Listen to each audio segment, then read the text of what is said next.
تلفزيون الوطن الجديد، راديو تلفزيون الوطن الجديد، راديو تلفزيون ناسيونال الجديد، راديو تلفزيون ناسيونال الجديد.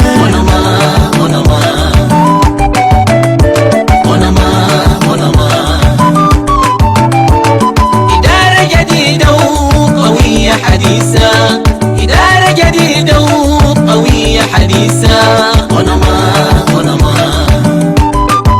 ديمقراطية في بلدنا ادتنا حرية، حرية الصحافة وحرية التعبير. إعلامنا صادق، أخبارنا مفيدة، إعلامنا صادق، أخبارنا مفيدة ومعلوماتنا سمحة وأخبارنا جديدة. الفضل يرجع لرئيس بلدنا، الفضل يرجع لرئيس بلدنا، الغيادة رشيدة.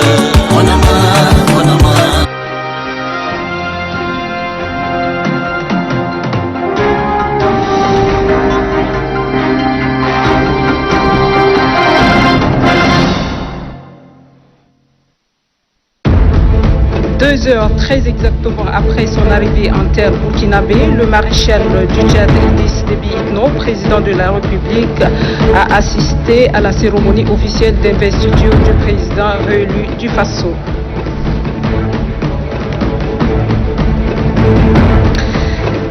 Les cas testés positifs au coronavirus sont en augmentation ces derniers temps. Pour une action coordonnée et efficace, le ministre de la Santé et le Comité national de riposte sanitaire ont convoqué une rencontre d'échange.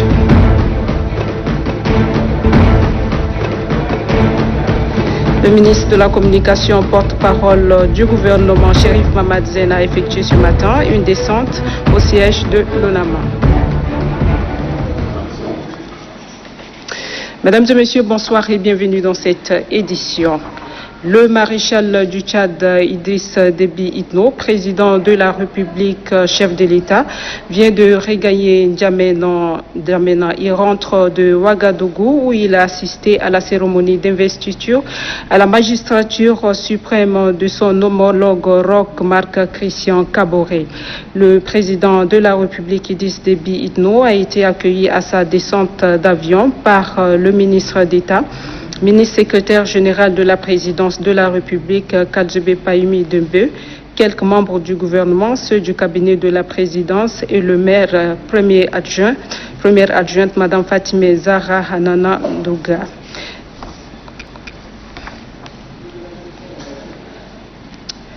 Le maréchal du Tchad, Idriss Déby Itno, est arrivé à Ouagadougou depuis ce matin. Il est accueilli au bas de la passerelle et dans le respect des gestes barrières par le Premier ministre. Il avait à ses côtés le conseiller culturel à l'ambassade du Tchad au Burkina Faso, Nassour Nouditi. Réélu avec 57,74% des voix au premier tour, à l'issue du double scrutin présidentiel et législatif du 22 novembre 2020, le président du Faso, Roch Marc Christian Kaboré prête serment ce lundi 28 décembre 2020. Si le 8 août 2016, Roch Marc Christian Kaboré a fait le déplacement du Tchad pour assister à l'investiture à la magistrature suprême de son homologue tchadien, cette fois-ci, le maréchal du Tchad Idriss Déby Itno, président de la République, chef de l'État, lui renvoie la politesse en ralliant Ouagadougou. Au bas de la passerelle et dans le respect des gestes barrières pour l'accueil à l'aéroport international, se trouve le Premier ministre, Christophe Joseph Marie Dabiré. Il avait à ses côtés le conseiller culturel à l'ambassade du Tchad au Burkina Faso, Ahmed Absekine Yerima, représentant l'ambassadeur. Remise des bouquets de fleurs et échange de quelques amabilités. Le maréchal du Tchad salue ensuite d'un geste de la main le personnel de la représentation diplomatique tchadienne au pays des hommes intègres. Le maréchal du Tchad et son hôte se retirent ensuite au salon d'honneur où ils échangent pendant une dizaine de minutes sur les sujets d'intérêt commun. Le maréchal du Tchad Idriss Déby Itno est accompagné dans son déplacement en terre burkinabé du ministre des Affaires étrangères, ambassadeur Amin Adbasidik, de son directeur de cabinet civil adjoint, Abdelkerim Idriss Déby, ainsi que quelques-uns de ses proches collaborateurs. La colonie tchadienne, constituée en majorité des étudiants de la capitale et ceux venus de Bobo Djilasso, qui n'a pas pu avoir accès au tarmac en raison de la pandémie de la Covid-19, a attendu son président au sortir du salon d'honneur pour communier avec lui. La symbiose est totale.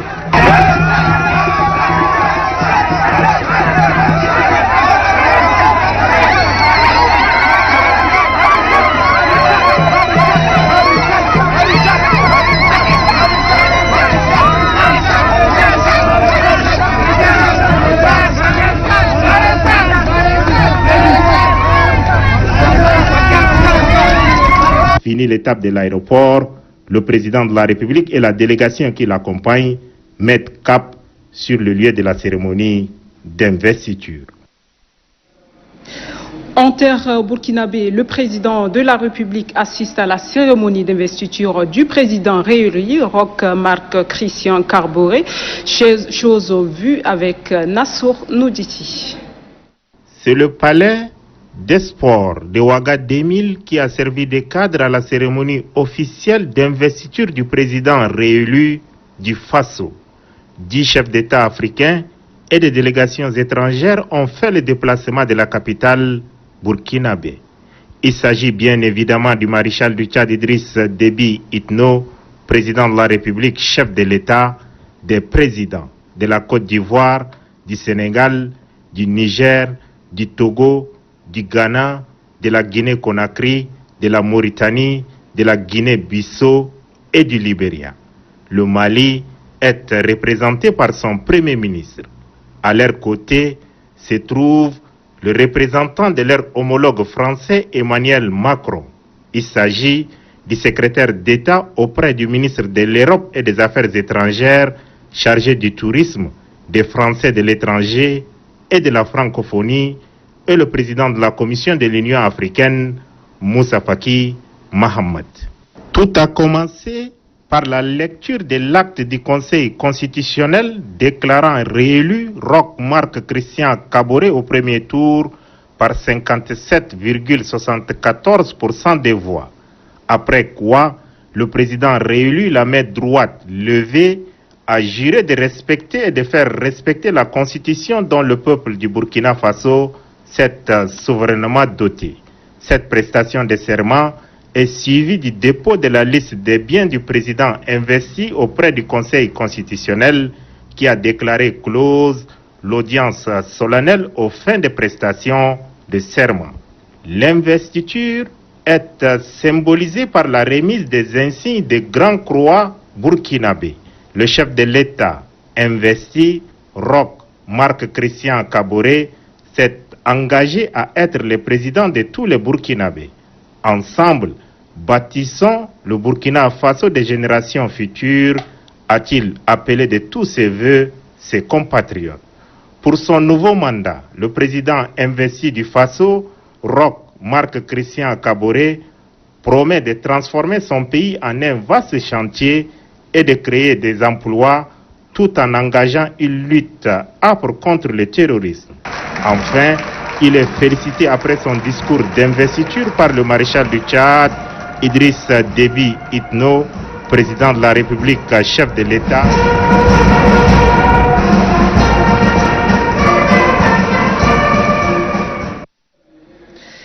Dans le cadre du dossier de la télévision nationale relatif à la fin d'année, nous nous intéresserons aujourd'hui au volet défense et sécurité. Notre reporter Amathia Abbas nous rappelle les faits marquants de ce secteur sensible. La sécurité zéro n'existe nulle part à travers le monde. Pour la sécurité intérieure, le Tchad, sous l'impulsion de son maréchal, le président de la République, Idriss Déby Itno, a fourni des efforts considérables et réalistes. 5e pays le plus vaste du continent avec une superficie de 1 284 000 km², le pays est à l'abri de plusieurs foyers de tensions qui déchirent ses voisins. Ceci grâce à une armée bien formée, aguerrie, qui veille jalousement à la défense de la patrie et à la surveillance du territoire national. Pour l'année 2020 qui s'achève, les faits sécuritaires qui ont marqué le peuple tchadien sont surtout les attaques terroristes de la secte Boko Haram. La plus meurtrière est celle du 23 mars à Bohoma, dans la province du lac Tchad. Le bilan est lourd pour l'armée tchadienne. Les incrédules de la secte Boko Haram ont tué presque 100 soldats. Le peuple est sous le choc. Très déterminés, les forces de défense et de sécurité tchadiennes se sont abattues, corps et âme, refusant ainsi d'abandonner les camps aux terroristes venus en plusieurs colonnes. Les visages fermes, le président de la République qui a pris la tête de la lutte contre un autre farouche ennemi, le coronavirus, devait annoncer les mesures de sauvetage pour y faire face avant de se rendre personnellement sur le lieu de l'attaque pour s'incliner devant le corps des soldats tombés, armes à la main. Très touché par cette attaque barbare et surprise, le président de la République lance ceci, et je cite, « Nous avons perdu 92 de nos soldats, sous-officiers et officiers. Je suis venu m'incliner devant leur mémoire. Je dirais que c'est pour la première fois en un seul coup de perdre autant d'hommes dans l'histoire. C'est la première fois. » Fin de citation. Le lion est blessé. Le président de la République a refusé de regagner son palais présidentiel. Le 25 mars 2020, le chef suprême des armées s'installe sous ses hangars de fortune. Il dresse son plan de guerre. Les images ont fait le tour du monde. Idriss Déby Itno surprend plus d'un. Il déclare la guerre à la secte Boko Haram. Tout est prêt, fin prêt pour lancer l'opération que nous avons donc baptisée Opération Colère de Bohoma. Nous allons en finir avec Boko Haram dans cette zone. Je suis venu pour ça. Donc je suis très heureux de constater que le moral est très haut. Les préparations sont très avancées ici. Je dirais même près déjà. Donc il ne reste plus qu'à se lancer derrière Boko Haram, le rattraper et le détruire. Après les instructions données par le chef suprême des armées, les soldats tchadiens ouvrent plusieurs fronts contre Boko Haram. Des attaques dirigées et coordonnées en personne par le président de la République dans les zones insulaires du lac Tchad. Ces attaques foudroyantes ont obligé Boko Haram de battre en retraite, abandonnant derrière elles des corps sans vie et des matériels de guerre. 17 jours d'intenses combats victorieux ont permis aux soldats tchadiens de neutraliser 1000 terroristes de Boko Haram. Plusieurs îles occupées par la secte ont été reprises par les soldats tchadiens. La secte Boko Haram est décapitée et le reste de ses éléments fuyards contraints de se réfugier au Nigeria et à la frontière nigérienne. Fin de l'opération Colère de Bohoma. Le président de la République, chef de l'État, chef suprême des armées, regagne victorieux la capitale. Son acte de bravoure et ses qualités hautement militaires lui ont valu d'être élevé par les élus du peuple à la dignité du maréchal du Tchad. C'est un mérite bien justifiée.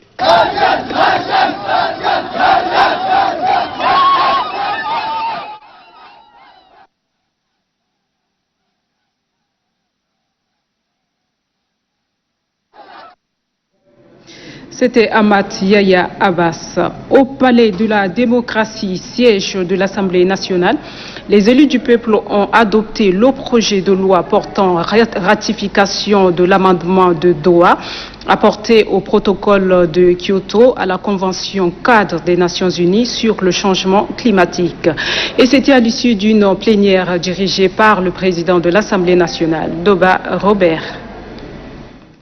Les élus du peuple autorisent le président de la République à souscrire aux instruments juridiques du protocole de Kyoto sur la Convention des Nations Unies liée au changement climatique. C'est un document additionnel fixant l'introduction d'une nouvelle molécule aussi gaz à effet de serre. La ratification de cet amendement permettra à notre pays de bénéficier des retombées pour mieux lutter contre les effets néfastes du changement climatique.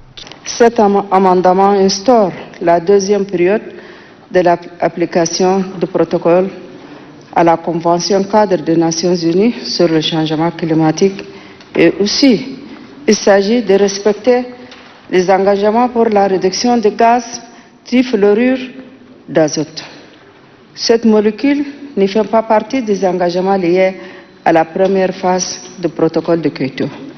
Elle est principalement utilisée dans le secteur de l'électronique pour remplacer le hexafluoroéthane, un gaz très courant dans l'industrie des semi-conducteurs.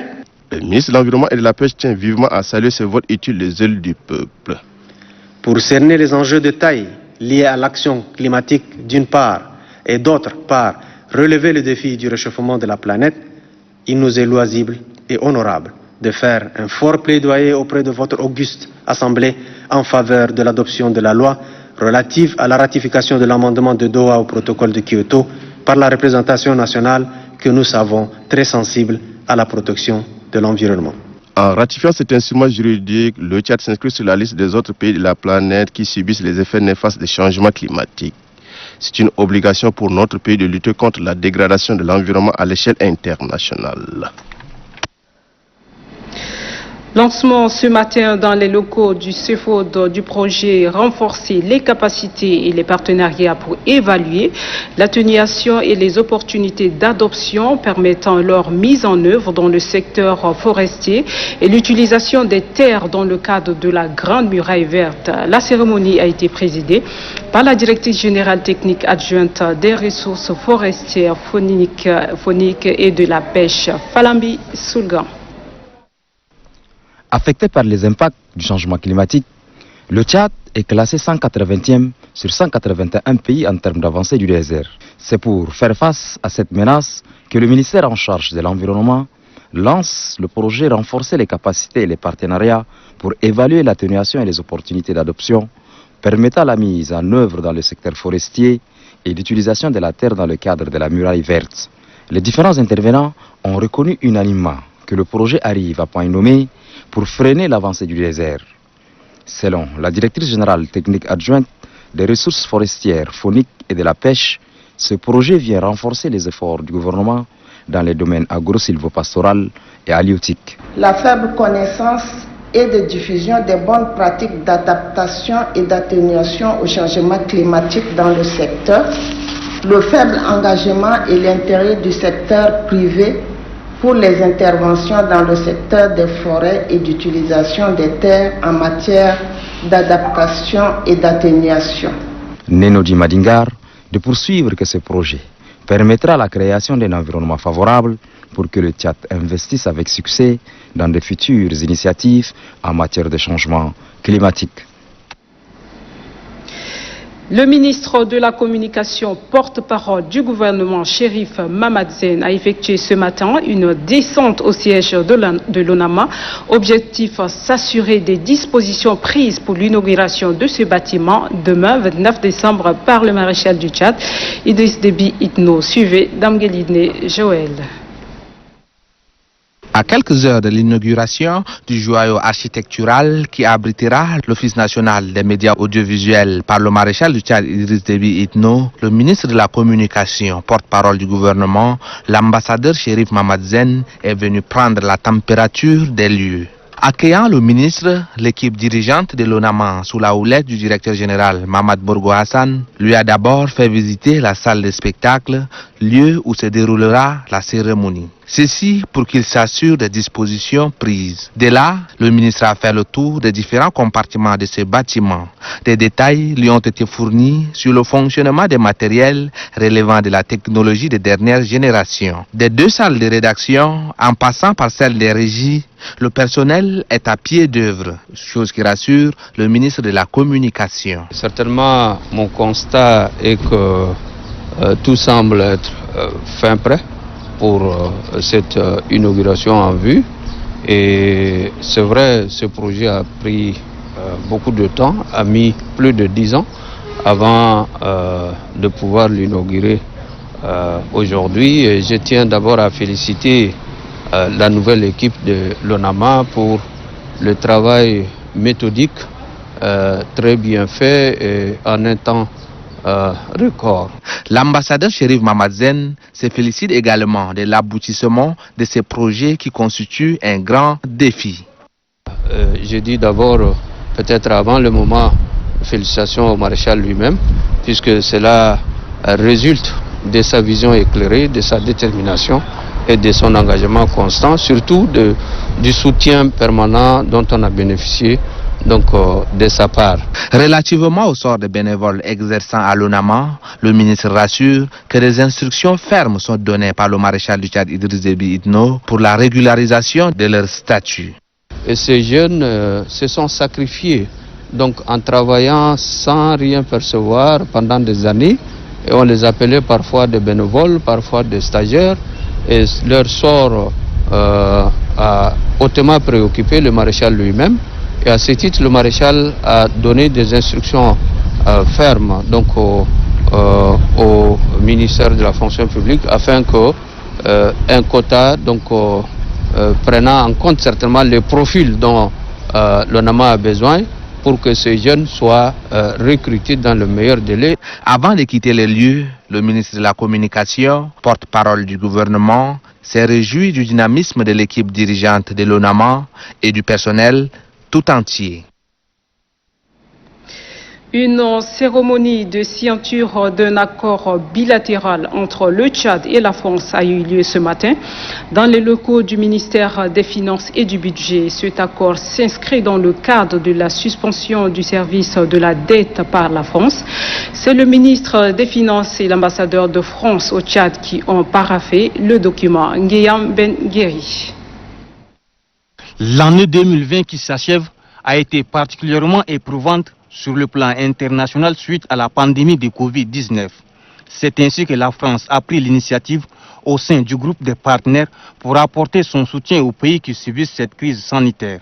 D'où l'idée de la suspension du service de la dette dont le document vient d'être paraphé par le ministre des Finances et du Budget, Tahir Hamid Nguiling, et l'ambassadeur de France au Tchad, Bertrand Kocheri. L'initiative sur la suspension du service de la dette est neutre en valeur actuelle nette. Quant aux prêts concernés par cette initiative, ce sont ceux dont la maturité d'origine est supérieure à 1 an et qui auraient été octroyés avant le 24 mars 2020. Pour le chef du département en charge des finances, la signature de cet accord bilatéral est la réponse à l'appel qu'ont lancé les chefs d'État africains par rapport aux difficultés que leur pays rencontre. Le Club de Paris qui assure le secrétariat du G20 pour le compte de nos États sont en train de définir un nouveau cadre commun de renégociation de nos différentes dettes. Et cela en ligne avec le nouveau programme que nous sommes en train de discuter et de négocier avec le Fonds monétaire international. La signature de cet accord permettra au Tchad de bénéficier de la mise en œuvre du protocole de Paris signé en juin 2020. Le ministère de l'Éducation nationale et de la promotion civique, en collaboration avec le ministère de l'Enseignement supérieur, de la Recherche et de l'Innovation, a organisé un atelier d'élaboration des curricula pour l'enseignement supérieur. La cérémonie a été rehaussée de la présence des deux ministres concernés. Le compte rendu avec Kamla Habiba Karium. Des nouveaux curricula seront bientôt disponibles pour l'enseignement supérieur. L'utilisation de ce manuel pédagogique permettra l'insertion harmonieuse des bacheliers. Au-delà de cette innovation, cet atelier axé sur l'élaboration des curricula pour l'enseignement supérieur a permis de mettre entre autres l'accent sur les contributions que les cadres du supérieur sont censés apporter au Centre national des curricula dans l'élaboration des curricula, des manuels scolaires et autres matériels didactiques. D'autres points forts de cette rencontre, l'identification des disciplines à expérimenter selon l'approche par les compétences et d'une équipe pédagogique bipartie de suivi des travaux d'élaboration des curricula. Dans son mot de clôture, le ministre en charge de l'Éducation nationale, Aboubakar Assidik Choroma, a promis agir promptement. Au vu de l'atteinte des objectifs fixés, débuteront dans un proche avenir la mise en place de l'équipe de pilotage et des textes juridiques afin, enfin, les travaux d'élaboration des curricula seront l'approche par compétences pour les enseignants-chercheurs, le cadre du CNC et les personnes ressources. Selon le ministre de l'Éducation nationale et de la promotion civique, le Centre national des curricula, dont la principale mission est d'œuvrer pour l'amélioration de la qualité du système éducatif au Tchad, s'est engagé dans la voie de l'élaboration des curricula et manuels scolaires selon l'approche par compétences depuis 2008. Le ministère de la Santé tient une réunion avec les responsables des services déconcentrés de la santé pour évaluer l'évolution des préparatifs du lancement de la campagne de vaccination contre la rougeole. Cette rencontre va permettre au ministère de la Santé de recenser les insuffisances pour les réponses appropriées. Amatali a dit. S'informer de la situation actuelle du mécanisme mis en place pour le bon déroulement de la campagne de vaccination contre la rougeole et le mobile de cette réunion entre le ministre de la Santé et les responsables concernés. Il s'agit pour le ministre d'appliquer la transparence dans le traitement des agents sur le terrain par un moyen de paiement efficace. Il a instruit les délégués provinciaux par visioconférence sur la conduite à tenir pour la réussite de cette campagne de vaccination. Le secrétaire d'État à la Santé, Dr Djiddi Ali Sougudi, a appelé ses collaborateurs à partager les informations pour permettre une large couverture vaccinale. Une rencontre qui répond à plus... Nous nous excusons pour la qualité des images de ce reportage. Nous poursuivons, restons toujours en santé, où le ministère de la Santé publique et de la Solidarité nationale, à travers la direction de l'organisation des services et de qualité des soins, organise depuis ce matin à l'hôtel Miramar de Toukra un atelier national de validation des ordinogrammes révisés des centres de santé au Tchad pour l'amélioration de l'offre des soins au niveau périphérique. C'est la directrice générale adjoint du ministère qui a ouvert les travaux. Luc Azina Dangjaba. L'ordinogramme est un guide de diagnostic et de traitement des pathologies courantes. C'est un outil fondamental de travail qui a pour but d'assurer, d'uniformiser la prise en charge des patients afin d'améliorer la qualité des prestations des soins en évitant les traitements inappropriés pour la standardisation des soins. Il est destiné aux centres de santé sur la base de certaines logiques et normes. Compte tenu de l'adoption des nouvelles directives thérapeutiques, les experts techniques et institutionnels se penchent au cours de cet atelier pour conduire le processus de révision du dit document. L'objectif de cet atelier, c'est de valider l'ordinogramme révisé des centres de santé du Tchad pour l'amélioration de l'offre de soins au niveau périphérique. Donc plus spécifiquement, il s'agit de faire la relecture des différents algorithmes proposés, de vérifier la prise en compte effective des nouveaux protocoles de prise en charge des pathologies selon le niveau de compétence du centre de santé, d'intégrer les amendements pertinents pour l'amélioration du document et de valider ce nouveau ordinogramme afin qu'il soit reproduit et diffusé dans tous les centres de santé du pays. Après la validation du document, les prestataires de soins agiront de la même manière avec pertinence des actes en rapport avec le problème prioritaire. Et voici quelques communiqués. Suite au décès brusque du gouverneur de la province du Bata, Benaïdo Tatola, la rédaction de la télé Tchad enregistre ce 28 décembre 2020 les lettres de condoléances. Ces lettres émanent de Adom Forté Amadou, point focal des gouverneurs des provinces du Tchad, Madame Diamra Betongal, gouverneur de la province du Mandoul, Ngabou Dioum Medar Jacob, gouverneur de la province de l'Enedi-Est, Moussa Haroun Tirgo, gouverneur de la province du Logone oriental, Gayang Soare, gouverneur de la province du Chari Bagirmi, collectif des députés du Bata, le secrétaire exécutif du MPS de la IMPD, Djumtolum Djuntamia, Madame Madjimbaye Kodiambaye, préfet du département de Mont-de-Lam, Abbas Mahmoud Tayer, président de l'Union des journalistes tchadiens. Tous adressent leurs condoléances les plus attitrées au maréchal du Tchad Idriss Déby Itno et à la famille biologique de l'illustre disparu, à ses collaborateurs et à toute la population du Bata. Que le Tout-Puissant accueille l'âme du disparu. Communiqué Covid pour terminer. La situation épidémiologique de la maladie à coronavirus de ce lundi 28 décembre 2020 se présente comme suit. 188 échantillons analysés, 10 cas confirmés dont un contact de précédents cas, 9 à N'Djamena et 1 au Bata, 24 guéris portant le total à 1686, 0 décès, total des décès 104, 225 malades sous traitement. Le nombre des cas confirmés depuis le 19 mars 2020 est de 2015 répartis dans 17 provinces. La coordination nationale de riposte sanitaire invite la population à rester sereine, solidaire, vigilante et rappelle au respect strict des mesures barrières, notamment la distanciation physique. En cas de signes tels que fièvre, toux, éternuement et difficultés respiratoires, appelez gratuitement le 1313. Le communiqué est signé du coordonnateur national de riposte sanitaire, professeur Choua Ouchemi.